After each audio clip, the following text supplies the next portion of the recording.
السلام علیکم ورحمۃ اللہ وبرکاتہ۔ الحمد للہ رب العالمین والعاقبۃ للمتقین والصلاۃ والسلام علی رسولہ الکریم۔ محترم حضرات، آج جمعرات ہے اور 4 مئی 2023۔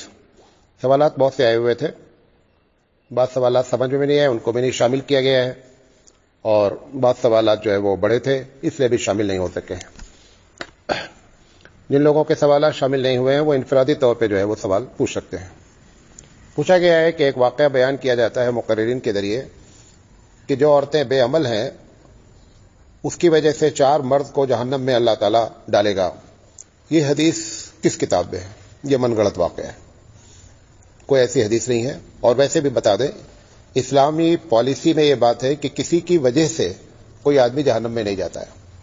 ہاں، ایک آدمی اپنی ذمہ داری نہ نبھائے، سبب بن جائے تو ہو سکتا ہے اس کو گناہ ہو، لیکن یہ کہ محض ایک کے کرنے کی وجہ سے دوسرا آدمی جہنم میں جائے، ایسی اسلامی پالیسی نہیں ہے۔ ایک واقعہ اور پوچھا گیا ہے کہ ایک صحابی کے بارے میں یہ بات مشہور ہے کہ وہ جب ان کا آخری وقت آیا تو ان کی جان جو ہے وہ حلق میں اٹک گئی اور جان نکل نہیں رہی تھی۔ لوگوں نے آ کر کے اللہ کے رسول سے کہا کہ آپ ان کے لیے دعا فرما دیں، تو انہوں نے کہا جاؤ یہ معلوم کرو کہ ان کی ماں سے ان کے تعلقات کیسے ہیں۔ تو آ کر بتایا گیا کہ ماں سے بول چال نہیں ہے۔ تو انہوں نے کہا ماں جب تک معاف نہیں کرے گی تب تک اس کی جان نہیں نکلے گی۔ ماں نے کہا میں قطعی معاف نہیں کروں گی۔ پھر اللہ کے رسول صلی اللہ علیہ وسلم نے نفسیاتی طور پر علاج یہ کیا کہ آگ جلائی اور بولے تمہارے بیٹے کو اسی میں ڈال دیں گے تبھی مر جائے گا یہ۔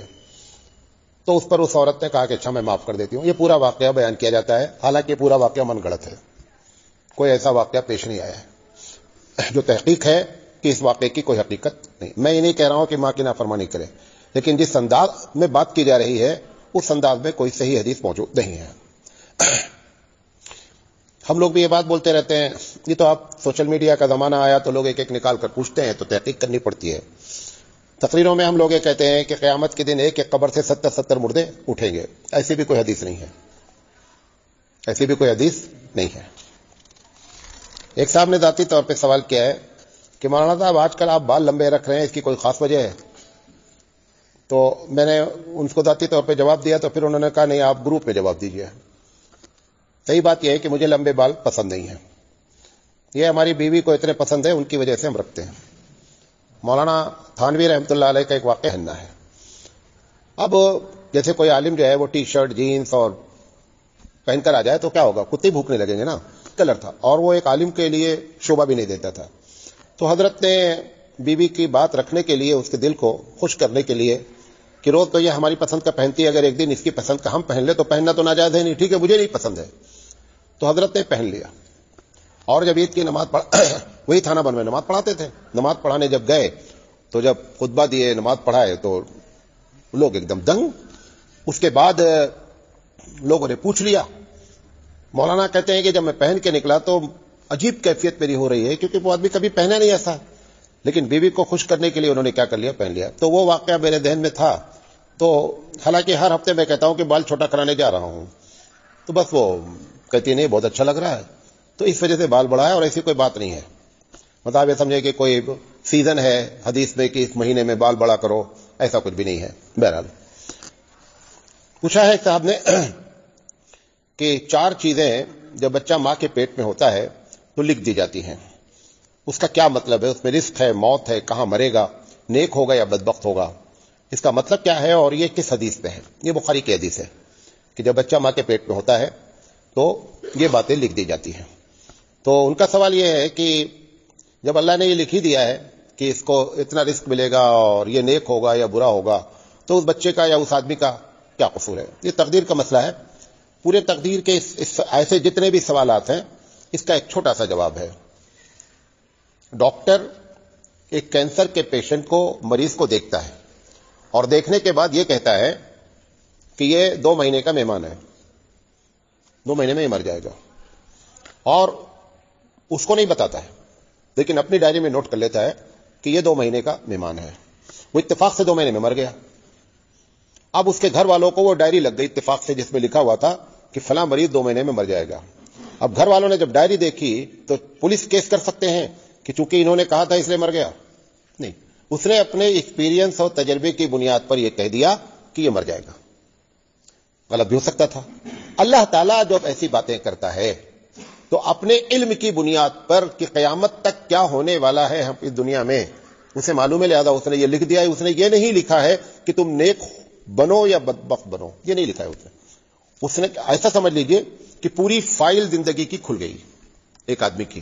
اب اس کے بعد آخر میں پوری زندگی میں جو اس نے کام کرنا ہے اسی کو رب ذوالجلال نے کیا کر دیا ہے، اپنے علم کے مطابق لکھ دیا ہے. اللہ نے یہ نہیں کہا ہے نماز چھوڑو، اللہ نے یہ نہیں کہا ہے زنا کرو، یہ نہیں کہا ہے، بلکہ وہ بندہ یہ کہہ لیجئے سمجھانے کے لیے بتا رہا ہوں کہ دو زندگی ہے.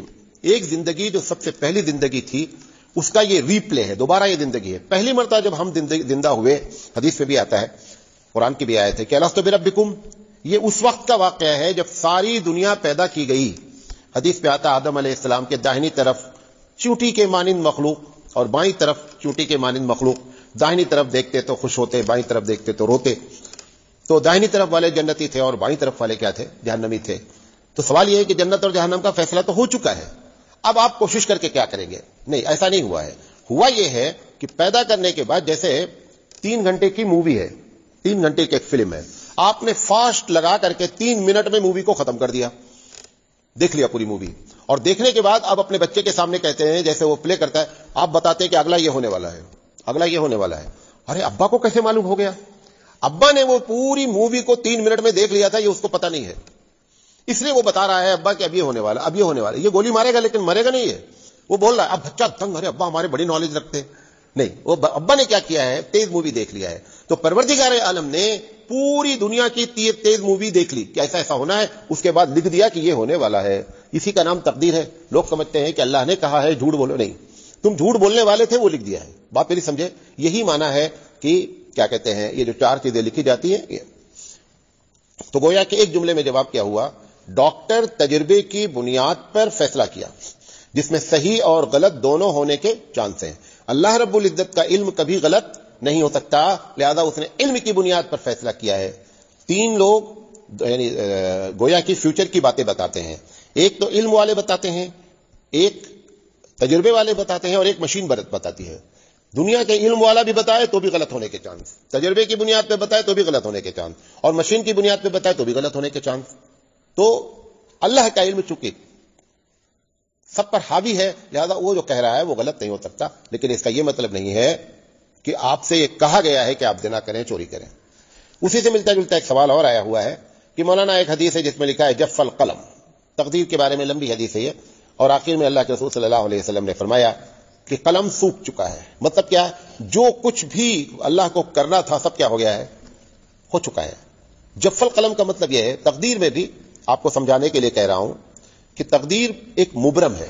مبرم تقدیر کہتے ہیں کہ کتنا بھی آپ کوشش کر لیں، دعا کر لیں، آپ صدقہ دے لیں، آپ کوشش کر لیں. 3 لفظ استعمال کیا، دعا کریں، صدقہ دیں، کوشش کریں کہ ایسے کام ہو جائے. اگر وہ تقدیر مبرم ہے تو یہ تینوں چیزیں کیا ہو جائیں گی، فیل ہو جائیں گی. مثال کے طور پر سب دنیا مل کر کے دعا کرو آج کہ اللہ تعالیٰ سورج جو ہے وہ مغرب سے نکال دے اور مشرق میں ڈبا دے. یہ تقدیر مبرم ہے سورج کی، وہ لکھا ہوا ہے، اٹل ہے. اسی کے بارے میں کہہ رہا ہے جف القلم، قلم سوکھ چکا ہے.